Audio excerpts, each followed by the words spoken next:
Good day mga guys, ngayon po nandito tayo ngayon sa Sampaloc, Manila. So ito po pala yung ating tatlong units pa na available na papasukin po ngayong araw na to. So I'm JB Arpiana, your licensed real estate salesperson. So meron po pala tong 3 bedrooms, then 2 toilet and bath, 1 car garage na kasyang-kasya po yung SUV. So, yung location po pala ng ating property is accessible po siya sa Espanya. And dito naman po, going to Dapitan, La Loma. So, bagay na bagay po to, lalo na kung yung mga anak nyo po is nag-aaral po sa UST, U-Belt. So, very accessible po talaga siya. Few minutes away lang po itong property sa mga nasabi pong mga schools po natin. So, kung nagtatrabaho man po kayo sa around Manila or QC, so bagay na bagay po talaga itong property para sa inyo. So, tara, samahan niyo ako. Okay, so welcome po sa loob ng ating unit. So, ito po pala yung ating 1 car garage na kasyang-kasya po yung SUV na ipapakita ko po sa inyo yung example po.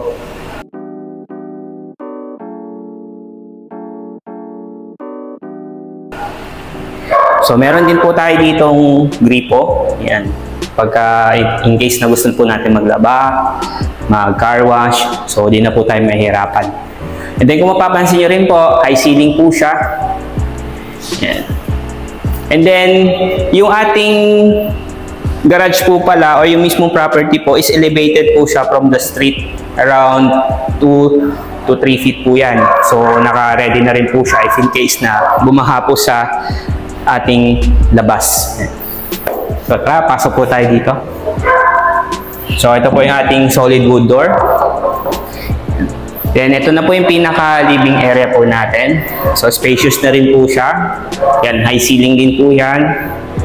Then meron po tayo ditong large window for ventilation po ng ating property. So napakalaki niya talaga. Then dito po yung magiging media wall nyo, family nyo. Tapos dito po yung sofa. May mga outlets na rin po tayo naka-ready dyan. Dito po sa ilalim, extra storage. At ito na po yung pinaka kitchen area nyo, dining area. Yan. So yung ating sink, mga extra cabinets po dito,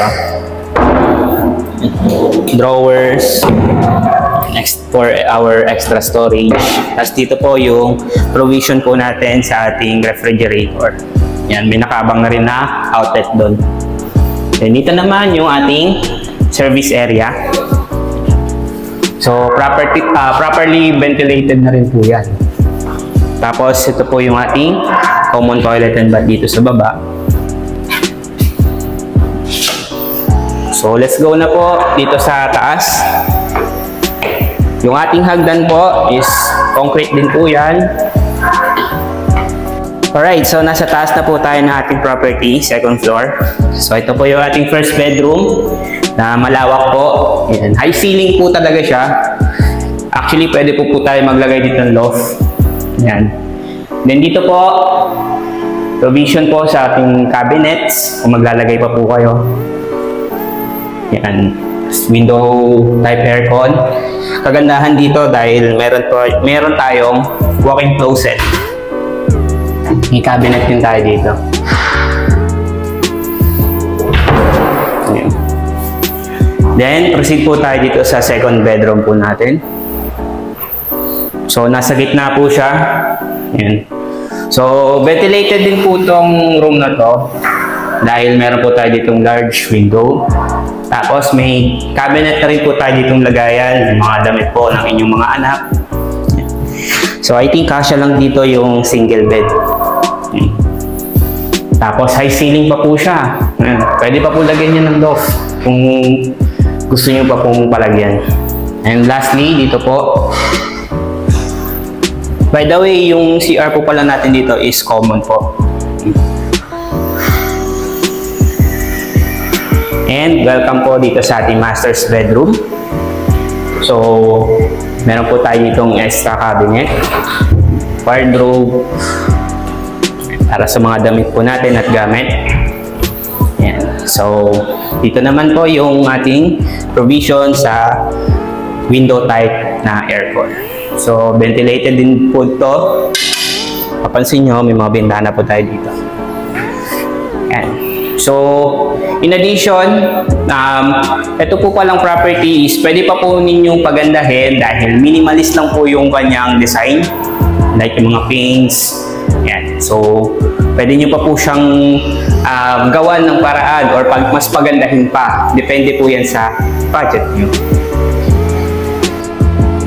So, if you're interested in this property, pwede nyo akong tawagan or i-text sa number na to.